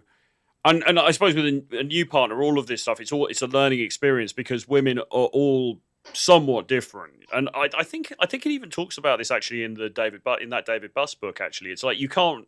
It's very hard to be just good in bed with everybody immediately Yes. because some women can't come through vaginal Yeah. intercourse. They can only come through Yeah. clitoral, stimulation. Other women, right? So there's so many variations, and you don't know really what you're working with before you guys get together, right? And for me, that's the beauty of it. Most men would be like, oh, that's so complicated. But if you switch your mindset, we go back to the idea of mindset. If you actually find that exciting, oh, that's great. A new partner, that means like new things New to things play to learn, with, yeah, new yeah, things to discover. Then you will have the best sex of your life. yeah, yeah, for sure, for sure. Yeah, I mean, there's so many different strands to this stuff, isn't there? And then, of course, you can get into the slightly more kinky stuff. BDSM, it's probably, it's a whole other. We could do a whole other show about that. So that's probably something for separate. But We you can can, do 5 shows about that. yeah. But you can certainly, I think what it seems to me that most women, if you bring in a little bit of that, it doesn't have to be in Yes. this hugely hardcore way, but if you bring in a little bit of that, most women I think quite enjoy that. So that could be a little bit of restraint, some handcuffs, or putting a blindfold on her, or different sensory things like we talked about previously. A little bit of spanking. And we go back to, it's interesting because like one of the best advice I can give to men is read books that women really enjoy in terms of erotic literature. Because if 50 Shades of Grey sold like dozens of millions of books, that means that most women, they're into that. Even if it's not that great, they're really into this. They want, again, feminine women, they want this polarity, they want to feel this strong masculine man. So read books, like read erotic literature, and then play with handcuffs, playing with restrainers. Yeah. I think something. Yeah, it's surprising how. I think, and here's another just general problem that I think guys have is that we look at the woman and she's really pretty and she's cute and we think, okay, right, she's a good girl, she's so innocent, she's so sweet, and actually, sorry, the things then you find out the things she's into. She's like, oh my god, like my brain is, and if people read. My Secret Garden by Nancy Friday, for example. You've got all those female fantasies in there, some pretty crazy stuff. But I think it is, not being naive in that way, not like looking at her and assuming, because she's probably into, and again, no assumptions here. Obviously, it needs to be consensual. You need to find out, but she may well be into some kind of like slightly more rougher play than maybe you'd imagine. And secondly, she might be into some more just like kind of sleazy stuff than you'd imagine, at public places, or like doing stuff at sex parties, or just like crazy shit like that. We tend and Troy, like that's a really good point. I just want to share also, when you were talking about like foreplay, actually foreplay, they start during the first approach. Foreplay, they start during the first date. When you talk about it, it's like when you can arouse her mentally and when you discover what she really likes. Maybe for the first date, you feel so open that she tells you, oh, you know what? I've never been taken in a church. I don't know why I say that, but I've never been taken in a church, and that's a craving of me. And I've been looking for a man to do that with. And you feel confident enough. Hey, do you want me to be your first? Also, being the first for something is very exciting for men. So that's why I always encourage men to say, what is something that you've always wanted to do, but you've never done with a man? And she will tell you a fantasy that she has. And if you're ready for it, you can be a first time for her. And that's very exciting and very pleasurable. Yeah, no, absolutely. Yeah, exactly. And I mean, yes, you know, I mean, some of the stuff that they're into. Once she opens up to you, once she feels comfortable with you. So, talking about the foreplay thing. So, I had there was an experience a while ago with a woman, and basically, what I'm not going to go into details, but basically, what happened was we were out and about. We were in a fairly public place. We got into, you know, we got somewhat intimate. We weren't able to finish the job because it was this semi-public place, and, you know, et cetera, et cetera. So we kind of finished up there. Then we carried on, and we went for a drink or something like that, and then we went home. But the foreplay, and then when we were at home, then we have sex again. But then the sex was like really like off the charts, and the thing was, the foreplay had almost been building up throughout the afternoon because we'd had the bit here, and then we'd sort of stopped. I mean, we'd still been affectionate with each other, but and then it's like, right, but now we need to finish what happened before. So it's really interesting how that works, you know, and how mental this stuff can be.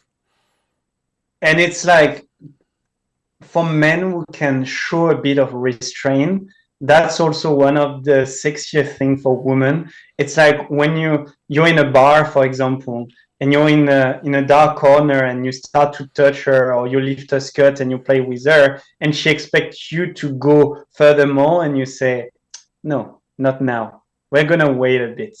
Like, I want you to think about all the things that I will do. Like, your experience was a perfect example that maybe you wanted to finish, but you couldn't. But in her mind, she was still like thinking about that, and it was building and cooking. So when you came home and you closed the door, she was completely ready to have this amazing sexual experience. Yeah, absolutely. Yeah. And again, you know, I think it's mixing things up. I think it's being like risk taking a little bit, doing things in unusual places, or just keeping it varied. It's like anything else in life, isn't it? Really. And by the way, this is obviously true in a very long-term relationship, but equally, even a fairly casual thing, right? You want to be doing the same thing, you know? Even for one night stand, I would say, like, if you are with a woman who is fairly experienced, and you're a man who is just doing the missionary position back and forth, you know, in and out, she's going to get bored in 2 minutes. So it's also important for you to learn maybe different positions or different practices or different things that you can tell her that will really arouse her, excite her, and give her pleasure. Would you?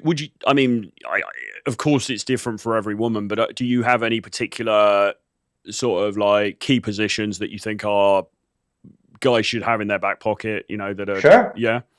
Sure, that's a good question. So missionary, but it's all going to be like the remix missionary, but with her legs up. Okay, so you take, actually, that's a very dominant position. Where you're holding her legs to her, like that, and you're holding her legs, and you push her legs back towards her head. The same doggy style, but remix doggy style. You put her on her floor, but you put not on her hands, but on her elbows. So her back is more bent. There's actually a better angle for you to hit the spots that we were talking about. Something very exciting for some women, it's the cowgirl position, but they are squatting. Okay, that's the same. There is like really deep penetration. Something that most men, they forget is that they have hands, and so they make love and they put their hands on the bed. Like, please, when you make love to a woman, put your hands on her body and touch her. You can play with her tits, you can play with her clit, you can play with her hips. That's so much more exciting for a woman to feel her whole body stimulated. But and there's also one which is called the cat, C-A-T position, which is really, really good for orgasm for most women. It's, you go missionary, but you put yourself a bit more up, and your pubic bone is against a clitoris, and rather than doing in and out, you rub. For most women, for them to be able to have an orgasm through penetration, it's more the action of rubbing rather than in and out, in and out. So it's more the fact of your, I don't know what you call it, the pubic bone is rubbing against sort of her clit or the top of her vagina. That's the thing that's going to get her off.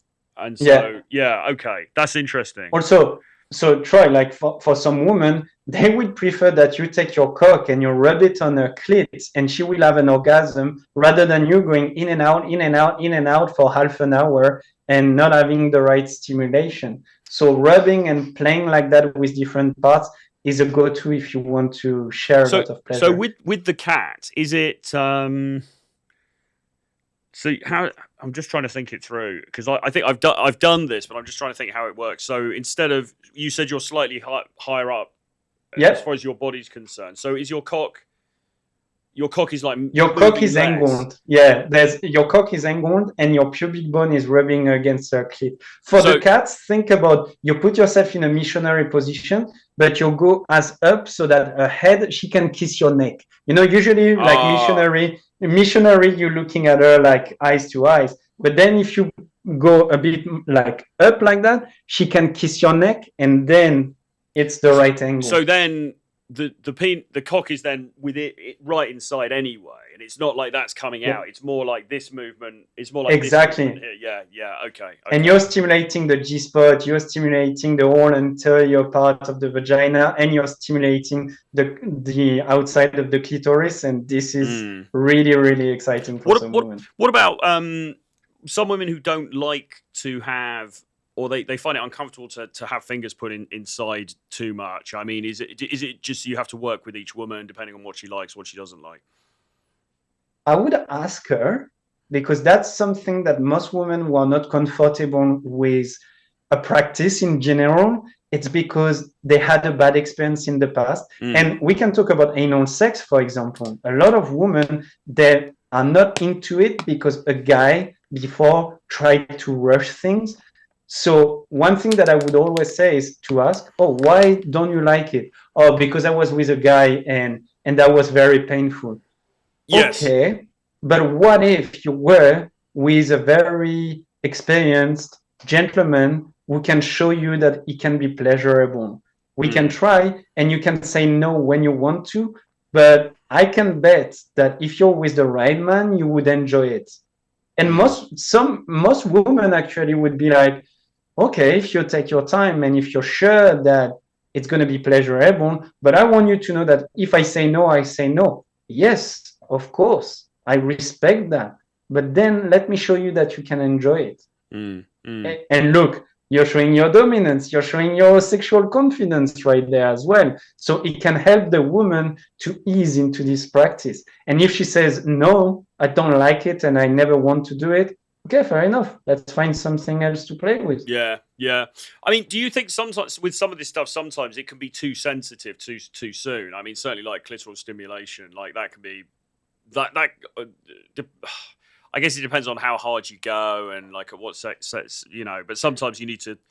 It really depends on the build-up. But I would say, like, if you take your time during the first date and you're able to talk about sex and you take your time during foreplay, most of the time, women, they will be aroused enough that they will enjoy, you know. Unless you are with a woman who is a virgin or very, very inexperienced and you need to take extra time. And some women actually, they suffer from some condition that is really painful for them to have penetration. So if it's the case, if you're really into this woman, then learn other practices to give her some pleasure. I know some women who hates penetration, but they love BDSM. Why? Because they feel very feminine when a masculine man is whipping them or emotionally degrading them, and at the same time they can get pleasure without having penetration. So adapt as well. Yeah, absolutely. Well, listen, I mean, we've been on for an hour and 40, so I mean, it's as always been a fascinating conversation. And it's flying together. I know, and there's loads more we could talk about. But for the sake of this one, maybe we start to bring it to the close. I'm not sure if there's been any more questions really, but if anyone has got any more questions, put them into the chat. I mean, JBB, who comes on here quite a lot, he says, you know, if you want to be a friend to get laid, that's what makes you creepy. They don't want to bang their gay best friend. Absolutely. Young Guns asked a few questions here, which are slightly off topic, so I didn't really go into them. But how do you increase your testosterone levels? What are your top 3 most important tips? Have sex. Have more sex for testosterone. Like having more sex without ejaculation naturally boosts your testosterone.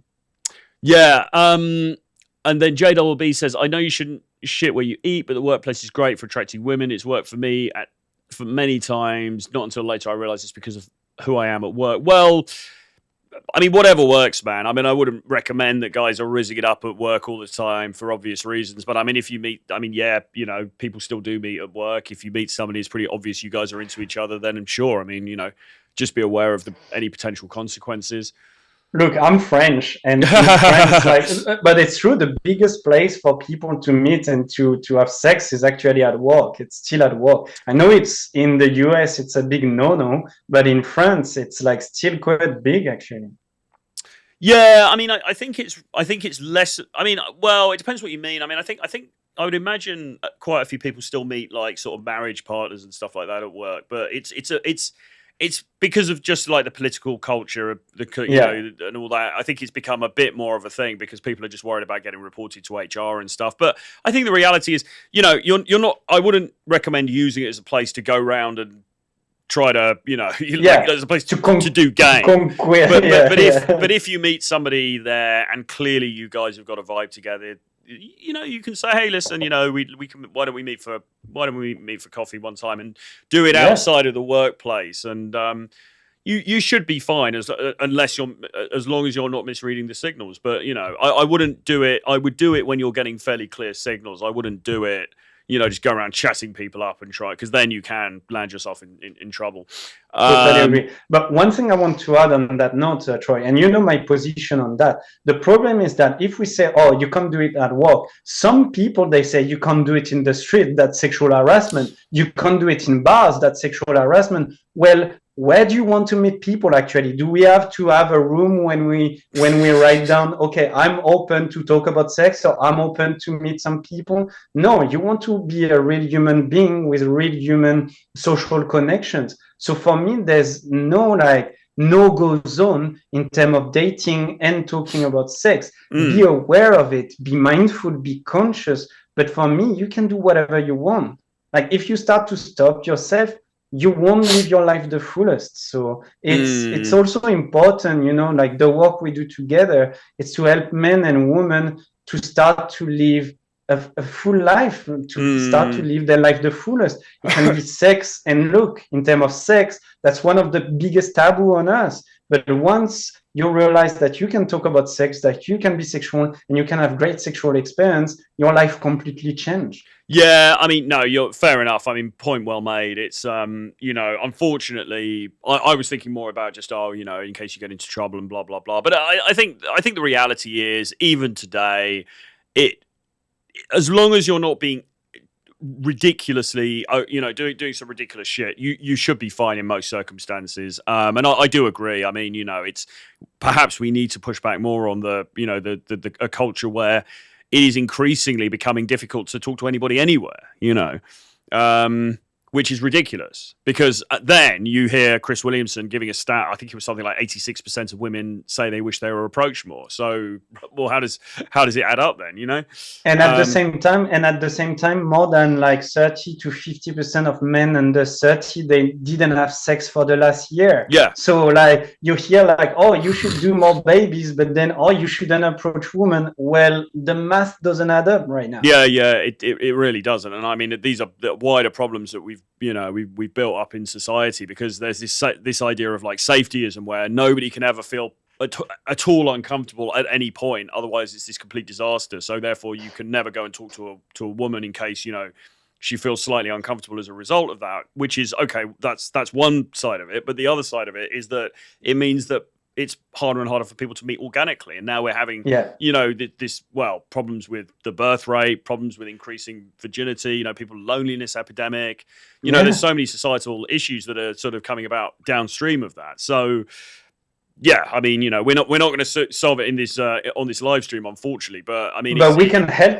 help people to be conscious about it, and to actually accept the fact that if they are natural and if they're not scared about expressing themselves, their authenticity and their sexuality, they will live a great life. I think being authentic and being straightforward and being, you know, sure of yourself, not creepy, but you're sure of yourself. You're a masculine guy. You go in. It's not about being crude. It's not about being disrespectful, but it's about, it's being a gentleman, but having that little bit of, that little bit of edge about you. I think that could be very, very powerful. And that's obviously been, a big part of our message, the stuff I'm doing with James and everything, as you know. Over the last year or so. And 100%, man. I mean, I think, things are tricky out there, but I don't think it's as bad also as people think online. I think in the real world, people still want to socialize, still want to meet new people, and And look, like Troy, we've helped many men as well to liberate themselves and to realize that the world wasn't so scary. And when actually you're able to be authentic, when you're able to talk and to approach women and to connect and to talk about sex and to have fun, life is so much better. And that you go from a place of scarcity to a life of abundance. And then you ask yourself, why I never felt like that before? Well, because they told you that it wasn't possible. But guess what? It's possible for men and women. And that's why I love what you're doing and we're doing together, because my life mission is to allow people to allow themselves to have great sex and to have a great life. Absolutely, indeed. And, vive la France! What a Vive le sex! Vive le sex! But what a place to end it. But so we are going to be obviously doing more work together. Hopefully, we'll get to do another one of these shows soon, and we can talk about some different aspects of this stuff. Because again, there's so many strands to this. We are looking, and we'll release more details about this as So watch this space or certainly on my social media. I'll be putting out more details about this. But we are looking to be doing a private webinar for guys, aren't we? So where we're going to be talking about how to give women optimal pleasure, I think is the topic that we're rounding on. So that's something for them to look forward to, right? To become an amazing lover, because as we discussed, like that's not something that you learned at school or with your family. And that's something that we really want to do, is to help men to be sex savvy, because there are things that you can learn to don't do and to do that will increase your sex of giving and sharing a lot of pleasure with women, but also more importantly, as importantly as that, is to receive and to enjoy great pleasure for yourself. And another thing that's I guess is worth mentioning, I'm not sure if we have, is that of course women also greatly enjoy giving their man pleasure as well. Yes. That's the other part of this, right? In fact, sometimes some women, I get the sense they almost enjoy pleasuring you more than getting off themselves, if that makes sense. Yes. And so it's very difficult for men to understand that when they are with a woman and she says, I really want to give you pleasure. Because again, most men today, most young men, they are scared of receiving pleasure, receiving compliments. And so a lot of women, they actually enjoy that. They enjoy to receive, but they also enjoy to give pleasure. So I remember, like, quick story, but when I suffered from premature ejaculation, it was all about giving women's pleasure, giving women's orgasm, because I couldn't receive pleasure for myself because I would ejaculate too quickly. But when I started to realize that I could get pleasure for myself, my sex life completely changed. And I was like, wow, I missed out on so many pleasure and experiences because I didn't allow myself to receive pleasure. Yeah, absolutely. Good stuff. Okay, well, listen, you're not really, I mean, obviously if anybody watching this or who watches the replay, if you want to have a consultation with Thibaut, Mr. Bonaparte, Mr. T, obviously you can do that. You can email me, troy@realtroyfrancis.com, and I'll put you in touch. I'm not sure whether you are really public on socials at the moment, are you? Or is there anywhere I'm a bit under the radar, and there is some project that will come soon. But for the moment, the best is to reach out to you, Troy. And that's also like when we do these things together, I think this dynamic that we have and the one that I have with James, for example, it's really like the two sides of the coin, like the dating, seduction, how to connect with women. And then like once you close the door, how to give and to share with them amazing pleasure. Absolutely, man. And look, I mean, and the two things really come together as well, don't they? Because it's about confidence. And if you have sexual confidence, then even from the initial approach, that's going to shine through.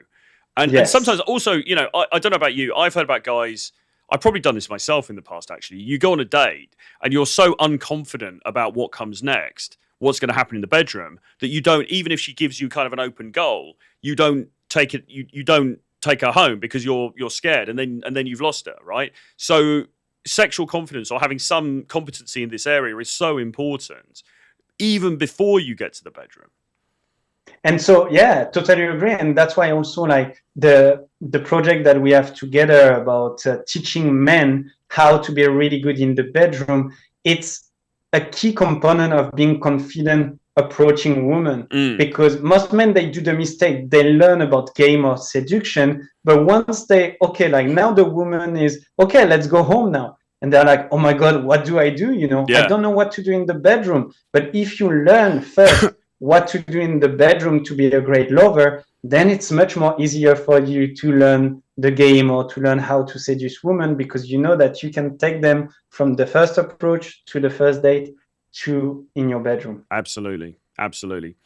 Anyway, with that being said, thank you ever so much for joining us. It's been a fantastic show as always. And always a pleasure, Troy. Indeed, absolutely, sir. And thank you for staying up late. It's almost 10 p.m. Although I know you French guys, you know, you're probably the party's only just gonna beginning. Get some wine. Yeah. The party's only just beginning for you. But thanks very much for joining, and we'll do another one of these soon. And yeah, if people watch this space, watch my socials, we'll be explaining how guys can get involved when we do the private class, and all the benefits they'll get from that, and we'll take it from there. Thank you very much, Troy. And to everybody, have sex. Sex is beautiful. Sex is amazing. And it is your birthright. Absolutely. Great sex is your birthright. That's your mantra, isn't it?